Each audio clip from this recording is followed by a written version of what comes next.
जय हिंद साथियों, the sealed IAS में आपका स्वागत है। ये फूड फॉर थॉट का सेशन है और यह जो सेशन है ये आपके कंटेंट को एनरिच, आपके सोच समझ को विकसित करने और अलग अलग डायमेंशन से सोचने के लिए इसको बनाया जाता है। और यहाँ पर आपके थिंकिंग प्रोसेस को डेवलप करना ये मुख्य उद्देश्य होता है कि आप किसी भी टॉपिक को कितने डायमेंशन से सोच सकते हैं, आप इसका यूज कैसे कर सकते हैं अपने कंटेंट के एनरिचमेंट में। तो ये सारी चीज़ें यहाँ पर करी जाती है। तो चलिए स्टार्ट करते हैं। जो मैंने दिया हुआ था कल कि फूड फॉर थॉट में आपका एक तो ये टॉपिक है प्रारंभिक पोषण में संज्ञानात्मक पर प्रभाव। उसके बाद आंतरिक महिला प्रवासन है। तेज़ी से जनसंख्या वृद्धि हो रहा है, लेकिन जनसंख्या वृद्धि के कारण सीमा सुरक्षा और जनसंख्या की परिवर्तन जो हो रहा है सीमा सुरक्षा पे किस तरह का प्रभाव पड़ेगा, इसके बारे में चर्चा करेंगे। फिर एक इकोनॉमिक का टॉपिक है आपका ये पूंजीगत व्यय, और एक ये ज्योग्राफी का आपका कॉन्सेप्ट है, ज्योग्राफी का ब्लू इकोनॉमी। आप इन्वायरमेंट से भी इसको कनेक्ट कर सकते हैं। तो फिर चलिए देखते हैं, इसको समझने का प्रयास करते हैं। देखिए, सबसे पहला जो आपका दिया हुआ है वो है पोषण में प्रारंभिक संज्ञानात्मक प्रभाव। इसको हम एनालाइज करें तो एक चीज़ आप समझिए, यहाँ पे भारत में मतलब अगर पोषण सही नहीं होने के कारण उसके कई सारे दुष्परिणाम होते हैं और ये हमें देखने को भी मिलता है। आपने एक नाम सुना होगा,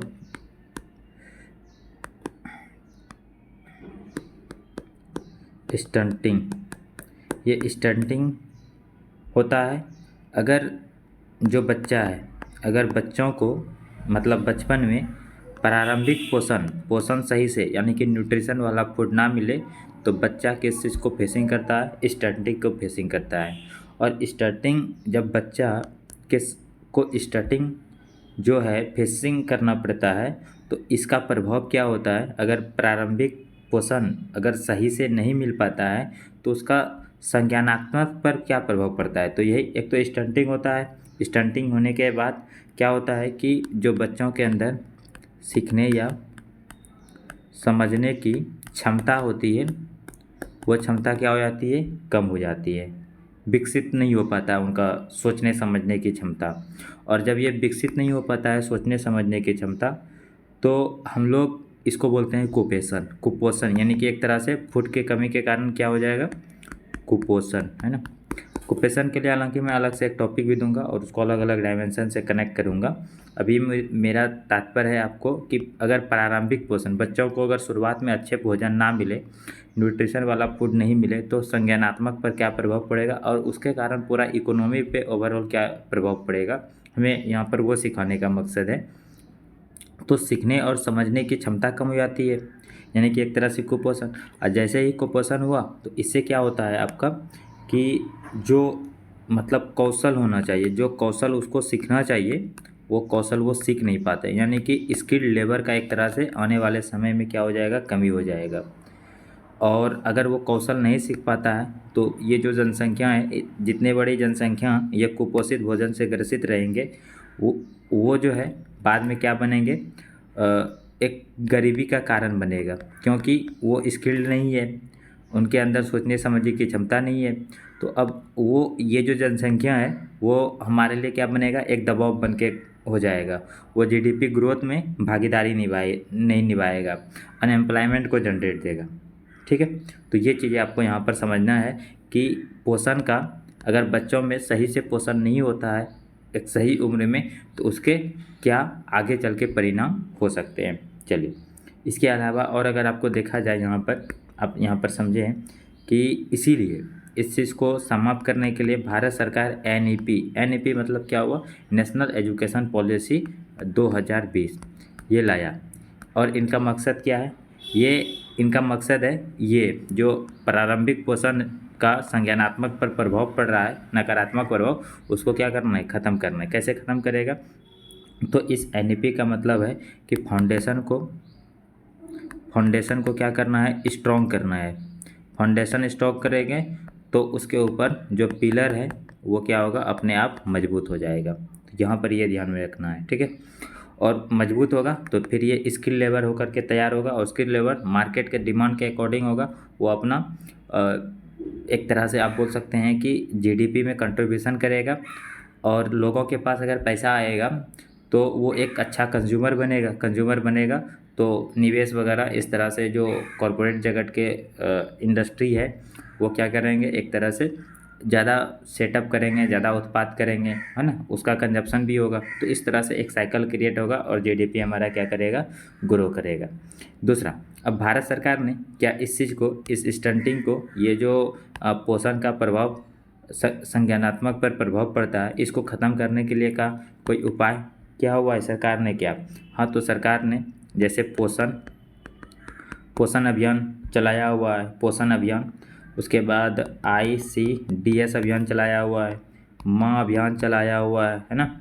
इस तरह के बहुत सारे पहल भारत सरकार के द्वारा और अलग अलग राज्य सरकार के द्वारा चलाए जा रहे हैं, जो इस स्टंटिंग की समस्या और कुपोषण की समस्या से निजात किया जा सके, ठीक है। और आने वाले समय में कौशल युक्त और सीखने समझने की क्षमता उस बच्चों में हो जो जीडीपी में हमारा क्या दे सकता है, योगदान दे सकता है।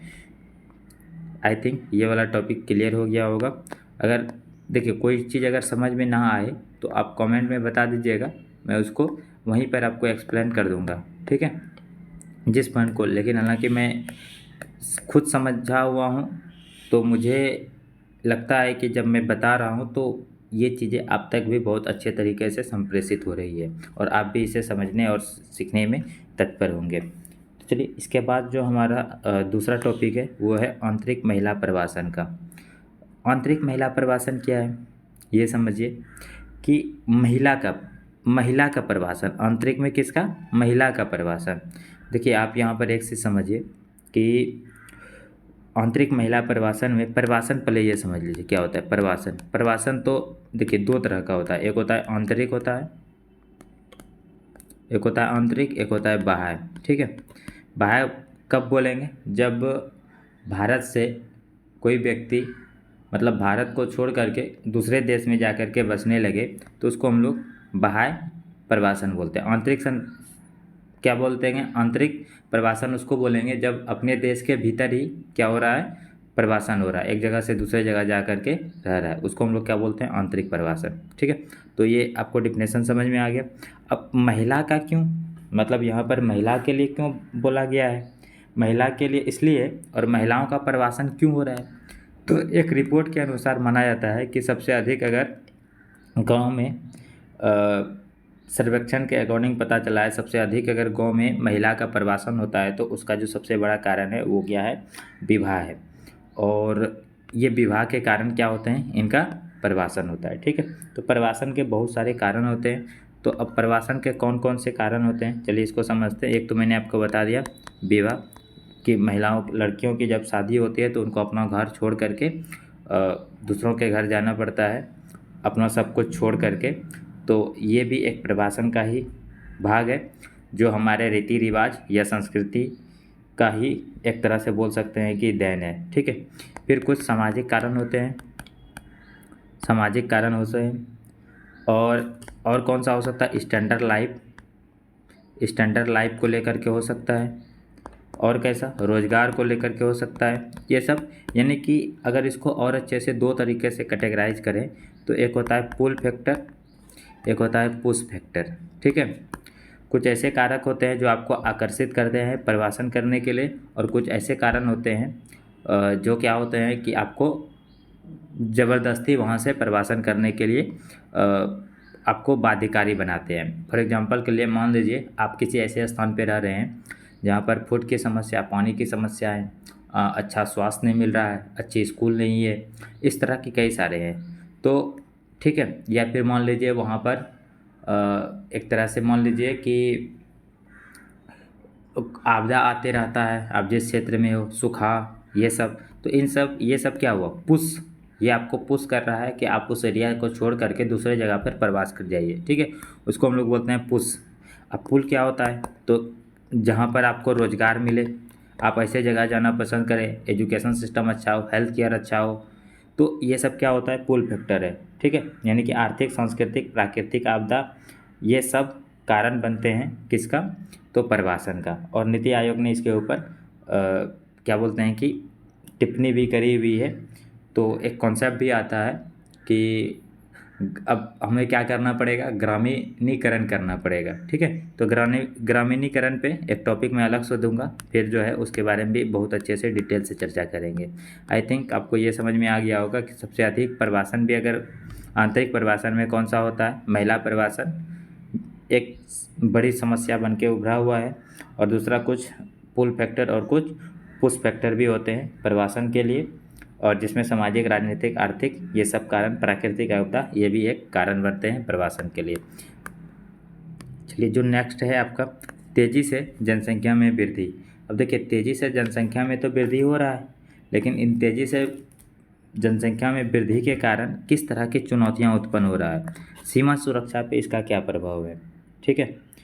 तो देखिए, मैं आपको एक चीज़ बताऊं यहाँ पे कि चुनौतियां तो कई प्रकार के हैं, है ना, और इसको हम कैसे सही कर सकते हैं। और ये जो तेज़ी से बढ़ती जनसंख्या वृद्धि है, इसके क्या क्या कारण हो सकते हैं, इसके क्या क्या प्रभाव हो सकते हैं। लेकिन मैंने जो यहाँ टॉपिक दिया हुआ सीमा सुरक्षा को लेकर के दिया हुआ है। तो सीमावर्ती क्षेत्रों में, अब यहाँ पर मैं आपको उसी से कनेक्ट करके, उसी को आधार बना करके मैं अभी समझा रहा हूँ कि ये कैसे मतलब चीज़ें होता है। देखिए, जो बॉर्डर से सटे देश हैं हमारे, वहाँ पर से क्या होता है कि अवैध रूप से, है ना, अवैध रूप से वो क्या होते हैं, भारतीय टेरिटरी में इंटर कर जाते हैं। और इंटर करने के बाद वहाँ का एक तो जनसंख्या वृद्धि होता ही है, तो हमारे लिए एक चुनौती बना हुआ है। तो सीमावर्ती क्षेत्र में सुरक्षा को चुनौती देता है ये जनसंख्या का वृद्धि। और ये इंडिया में अवैध तरीके से इंटर करके फर्जी आधार, राशन, वोटर कार्ड ये सब बनवा लेते हैं, जो हमारे लिए एक चुनौती का कारण बनते हैं। सीमा साझा हम लोग जो करते हैं बहुत सारे देश के साथ करते हैं, आपको देख लेना है। सबसे बड़ी बाउंड्री जो हमारी लगती है वो आपका बांग्लादेश के साथ लगता है सबसे बड़ा बाउंड्री, फिर आपका चाइना के साथ लगता है। तो सारे का देख लेना है, आपको क्रोनोलॉजिकल ऑर्डर में सजा लेना है, देखना है कि किसका किसका लगता है, ठीक है। अब देखिए, अगर जनसंख्या बढ़ती है सीमावर्ती क्षेत्रों में या फिर तेज़ी से जनसंख्या वृद्धि, ये क्या क्या किस तरह की चुनौतियां उत्पन्न कर सकता है। तो एक तो संसाधन पर दबाव बनेगा, संसाधन पे दबाव होगा, तनाव होगा, जैसे भोजन, जल, ऊर्जा, ट्रांसपोर्ट, इन सब के ऊपर क्या होगा, दबाव पड़ेगा। दूसरा, बेरोजगारी उत्पन्न होगा बहुत सारा, स्वास्थ्य देखभाल पर इसका प्रभाव पड़ेगा, पर्यावरण पर प्रभाव पड़ेगा, सामाजिक समानता, शहरीकरण में चुनौती आएगी। तो इस तरह से कई सारे परिणाम हैं, है ना। और इन सब के मिलने के कारण अंततः क्या होगा, गरीबी बढ़ेगा, निर्धनता बढ़ेगा, है ना। तो अब सबसे बड़ी समस्या, अगर ये हमारे पास ये सब होता है, तो ये जो जनसंख्यिकी परिवर्तन हो रहा है, जनसंख्या में इस तरह से तेज़ी से परिवर्तन हो रहा है, सीमावर्ती क्षेत्रों में भी हो रहा है, तो इसको हम कैसे रोक सकते हैं, हमारे पास क्या तरीका हो सकता है। तो हम लोग क्या कर सकते हैं कि अब जनसंख्या बढ़ रहा है, संसाधन पे दबाव होगा, सभी लोगों को रोज़गार मिल नहीं पाएगा, तो हमें इसको तो एक तो स्किल करना चाहिए। दूसरा, जनसंख्या ना बढ़े इसके लिए हमारे पास एक तरीका हो सकता है। वो क्या तरीका हो सकता है, परिवार नियोजन, ठीक है। परिवार नियोजन करके एक तो हम कर सकते हैं, मतलब परिवार नियोजन जागरूकता अभियान हम लोग चला सकते हैं। और जनसंख्या शिक्षा दे सकते हैं। जनसंख्या शिक्षा में यही हो जाएगा कि परिवार को कैसे नियोजित करना है। तो जनसंख्या शिक्षा मतलब उसको बताना पड़ेगा कि जनसंख्या के क्या क्या लाभ है, किसका हानि है, कैसे परिवार नियोजन करें। तो ये सब चीज़ हम कर सकते हैं, यानी कि जनसंख्या को ही शिक्षित करने की आवश्यकता है। दूसरा ये, जिसको हम लोग जनसंख्या शिक्षा के नाम से भी जानते हैं, जिसमें यही परिवार नियोजन वगैरह सारी चीज़ें सिखाया जाता है। देखिए, और जो गरीब होते हैं, तो गरीब के लिए जो उनका बच्चा होता है ना, वो आर्थिक सहायताकार बन जाता है एक तरह से। मतलब बच्चा ही उसकी आर्थिक शक्ति होती है, क्योंकि इनको लगता है कि जितना बच्चा रहेगा उतना ज़्यादा हमें क्या होगा, इनकम आएगा, उतने लोग कमाएंगे, उतना ज़्यादा इनकम होगा। तो यानी कि बच्चा एक तरह से इनके लिए आर्थिक स्रोत बन जाते हैं गरीबों के लिए, ठीक है। और फिर कुछ कारण भी है, जैसे कि भगवान की देन, इस तरह से संस्कृति से भी लोग पूर्वाग्रह रूढ़िवादी मानसिकता से घिरे हुए हैं। तो इसीलिए जनसंख्या अगर हमें नियंत्रित करना है, जनसंख्या के परिवर्तन में कमी लाना है, सीमा सुरक्षा में, इस तरह के जो चुनौतियां हैं इसको ख़त्म करने के लिए हमें जनसंख्या शिक्षा के ऊपर काम करना चाहिए। जनसंख्या शिक्षा के ऊपर काम कैसे कर सकते हैं, तो कुछ मॉडल वगैरह भी आप बता सकते हैं, जैसे कि डीएम पंचायत पार्टनरशिप। डीएम जो है पंचायत में जा कर के क्या कर सकता है कि लोगों को बता सकता है जनसंख्या परिवर्तन के बारे में, जनसंख्या शिक्षा को बढ़ावा दे सकता है।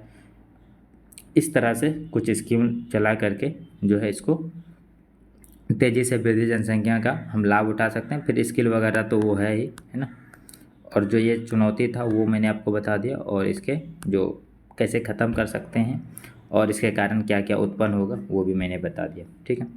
देखिए उसके बाद जो आपका है वो है पूंजीगत व्यय।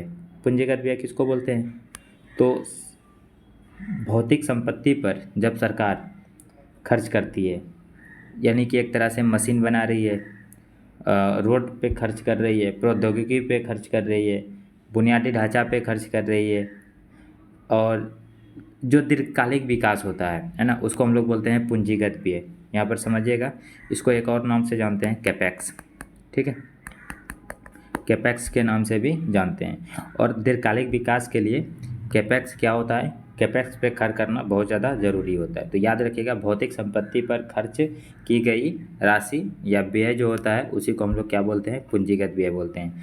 देखिए अब जो ये बुनियादी ढांचा होता है, आपको यह मैं समझा दूँ, ये जो बुनियादी ढांचा होता है, बुनियादी ढांचा दो तरह का होता है। एक तो होता है सामाजिक बुनियादी ढांचा, और दूसरा आपका होता है भौतिक। तो वही मैंने भौतिक में जो बताया आपको कि रोड, एयरप्लेन या हवाई अड्डा बना रहा है, पोर्ट बना रहे हैं आप, संयंत्र बना रहे हैं, मशीन खरीद रहे हैं, ये सब क्या हुआ, आपका भौतिक हुआ। सामाजिक में आपका आ जाता है, सामाजिक पूंजी में आपका होता है जैसे शिक्षा हो गया, स्वास्थ्य हो गया, ठीक है। तो इन पे ऊपर आवास हो गया, इनके ऊपर जब सरकार पैसा खर्च करती है तो इसको सामाजिक व्यय बोलते हैं एक तरह से। तो बुनियादी ढांचा ये भी है, और बुनियादी ढांचा आपका ये भौतिक भी है और सामाजिक भी है। तो भौतिक वाले पे अगर अधिक पैसा खर्च होता है तो रोजगार वगैरह तो जनरेट होता ही है, और साथ में दीर्घकालिक विकास के ये क्या होते हैं, सूचक होते हैं, यानी कि दीर्घकालिक विकास होता है। अब यहाँ पर समझिए कि ये जो भौतिक होता है, अब यहाँ पे एक चीज़ और आपने सुना होगा कि ये जो कैपेक्स में दो तरह के खर्च होते हैं, है ना। एक तो आपको पूंजी निर्माण के लिए खर्च किया जाता है, या निवेश एक तरह से बोल सकते हैं। एक तो यहाँ पर सरकार भी करती है खर्च, दूसरा प्राइवेट। जहाँ पर सरकार और प्राइवेट दोनों मिलकर के खर्च करते हैं उसको हम लोग क्या बोलते हैं, GFCF, है ना। आपने इकोनॉमिक्स में इसके बारे में पढ़ा होगा। तो पूंजी और GFCF खर्च जो है ये पूंजी निर्माण में निवेश का काम करता है, ठीक है। अच्छा, दूसरी बात आप यहाँ पर समझिए, जैसे ये जो भौतिक संपत्ति है, बुनियादी ढांचा, ये क्या करते हैं, जब बुनियादी ढांचा में फैक्ट्री, मशीन, इन सारी चीज़ों में खर्च किया जाता है पर सरकार के द्वारा, तो ये क्या करते हैं, जो हमारा फैक्टर ऑफ प्रोडक्शन है, फैक्टर ऑफ प्रोडक्शन में चार चीज़ आता है, आपको पता होना चाहिए। चारों का नाम आप हमें कमेंट सेक्शन में बताइएगा, जिनमें से तो फैक्टर ऑफ प्रोडक्शन जो है ये क्या हो जाते हैं, एक्टिव हो जाते हैं। जैसे ही ये एक्टिव होता है तो GDP जो है हमारा वो क्या होता है, बढ़ना शुरू कर जाता है ना। लोगों को रोज़गार मिलना शुरू होता है, हाउस होल्ड सेक्टर को लाभ होता है। GDP समावेशी विकास जो हमारा लक्ष्य है कि वितरण न्याय को सुनिश्चित करना, वो सारे लक्ष्य को हम क्या कर सकते हैं, पूरा कर सकते हैं, ठीक है। तो ये हमारे लिए इतना इम्पोर्टेंट है, तो ये ध्यान में रखना। अच्छा, बी एक तो होता है पूंजीगत व्यय। चलिए एक और टर्म से मैं आपको परिचित करा दूं, उसको हम लोग बोलते हैं राजस्व व्यय। राजस्व व्यय मतलब जैसे सरकार जब वेतन, मजदूरी, पेंशन, सब्सिडी या फिर ब्याज भुगतान पे जो खर्च करती है उसको हम लोग बोलते हैं राजस्व व्यय बोलते हैं, ठीक है। तो इतना पॉइंट आपको ध्यान में रखनी है, और ये जो मैंने आपको बताया इसको ध्यान में रखना है पूंजीगत व्यय से संबंधित। चलिए उसके बाद जो है आपका वो है ब्लू इकोनॉमी आज के टाइम पे ये सबसे बड़ी इमर्जिंग इकोनॉमी के रूप में देखा जा सकता है। यहाँ पर असीम संभावनाएं हैं हमें विकास करने के। ब्लू इकोनॉमी कहते किसको है?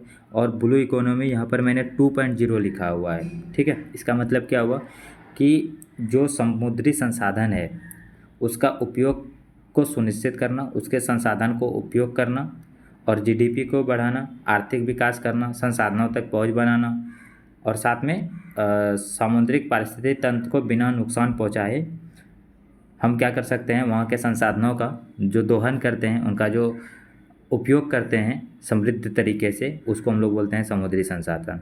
और इसी को बोलते हैं ब्लू इकोनॉमी। मतलब समुद्र से जब हम संसाधनों का दोहन कर रहे हैं, उपयोग कर रहे हैं, इसी को हम लोग बोलते हैं ब्लू इकोनॉमी, ठीक है।